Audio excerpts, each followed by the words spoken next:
Hey, welcome to another round of meditation. I'm just looking at this screen and I noticed that the glasses behind me are reflecting, whatever the mess I have in my living room. And surely I can clean up all of that mess, but it seems like superficial. It's not that I want to live with that mess, but I will get around cleaning it around weekend or sometime. But the point I'm trying to make is that uh, most of our inner self are exactly like the glasses or mirror, where we are constantly reflecting whatever is inside us, and we reflect through our actions, through our words, through our behaviors, um, and whatnot. And that's where I think that the most important part is to actually do the inner work, to kind of dive into your inner self and see, what all traumatic events you went through, or heal yourself through those traumatic events, or see whatever gaps you have within your, I don't know, values or character, and fill those gaps, because once you have done the work from within, that will also be reflecting in the world outside. So I feel that meditation is one of the tools which you can use to clean up your inside. And the way you do that is just by observing. And because our body is in a unique way, a self-sustaining body, I guess. Like, it knows how to heal itself, it knows how to clean itself, it knows how to, I don't know, calm itself down. All you need to do is just be patient with yourself. And also, you can help to speed up or slow down, in a way, because, for instance, if you are in a situation where you get panic attack, right? So if it's a very minor panic attack, then it will normalize very, in a period of time. So maybe it takes like a minute or maybe half an hour or whatever, maybe the situation, but it will automatically come back to whatever your normal level is. But if you train yourself to be mindful and be aware, then whenever you are in a panicky situation, you would be able to calm yourself down much faster. So that's what I mean with ability to control some of the the factors. And the same is true for your inner healing too. I mean, food is one of the core medicine, right? So everything you eat nourishes your body, or hopefully everything you eat nourishes your body. So that is one other thing which is entirely within your control. So depending on what kind of food you eat, your body will experience different experiences, I guess. Like, if you eat a lot of fast food, then your body will be malnourished and it will start craving for more fast food, and it become kind of like toxic cycle, and all of that fast food is not escaping from your body, it is sticking to your body as a fat. So on the other end, if you choose to eat healthier food, then it breaks down, or your body breaks down that food faster and convert it into energy, and you can use that energy in whatever way you want, or it won't stick in your body like a fat.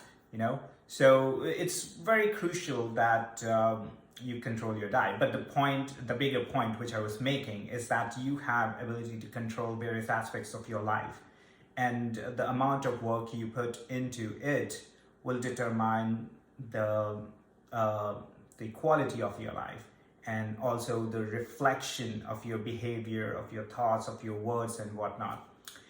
And honestly, I'm far from perfect. I know, like, I have like so many flaws. I still I'm going through like a lot of different things within my life. But one of the things which does help me is this meditation session. And I observed that whenever I record the session and meditate, I tend to meditate for an hour. And if I don't record the session and try to meditate, it's all over the place. It's and literally and figuratively, because I end up meditating lying in the bed. I end up meditating, I don't know, just sitting on the couch. And also the time is pretty skewed. At times I meditate for 40 minutes, sometimes just 20 minutes. So I find that recording and meditating is helpful.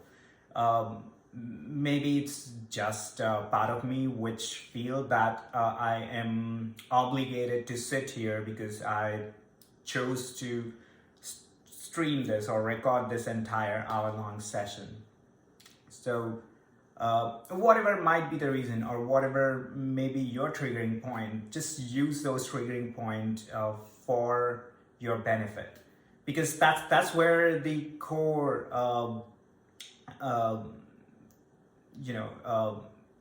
that's where knowing thyself come into picture. Because the more you know yourself better, the better you would be able to use your own psychology, your own triggers to kind of change your behavior or modify your behavior into doing something which you want to do.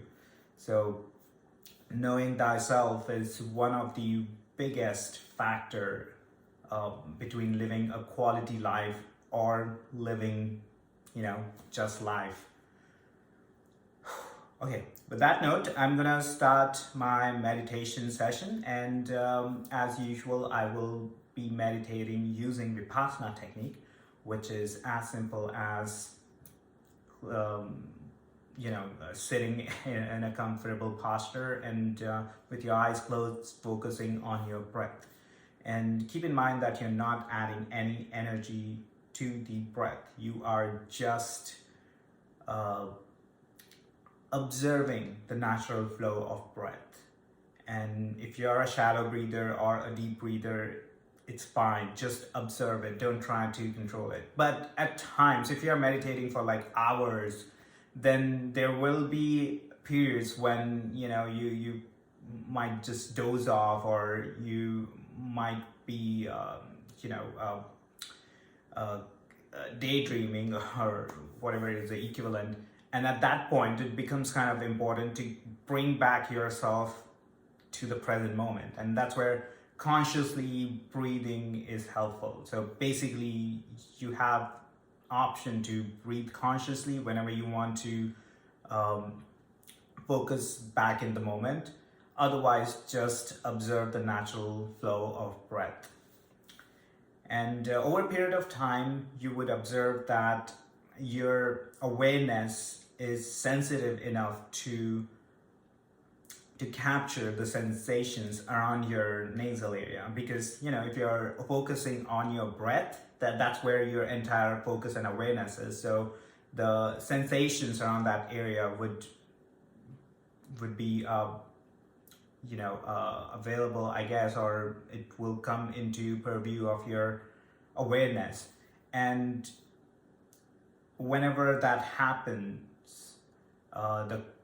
the most important thing is to just observe it equanimously.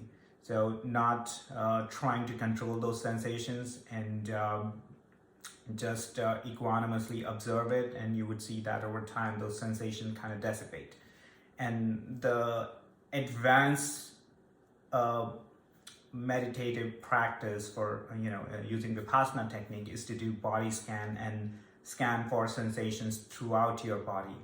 And that is very, very I would say interesting experience for me and from some of the other people I interacted with. Because once you start meditating using or doing advanced meditation, you would be aware of your entire body and all the sensations within your body, and that's when the magic happens. And with the magic, I mean, whenever you feel the sensations throughout your body and you consciously are just observing it equanimously, that's when those sensations tend to kind of like, dissolve, and you start feeling a bit light-weighted. Or I can talk about my experience, like, there were times when I was so light-weighted that I felt super energetic. I felt, that I don't have any underlying issues, or whatever that feeling was, euphoric feeling. But it takes a while to get to that feeling. So that's why it's important to meditate every single day. Even though I know this, I still don't do it. And in a way, it's a reminder to myself that I should be meditating every single day. All right, with that note, I'm gonna get started and set an alarm for an hour from now.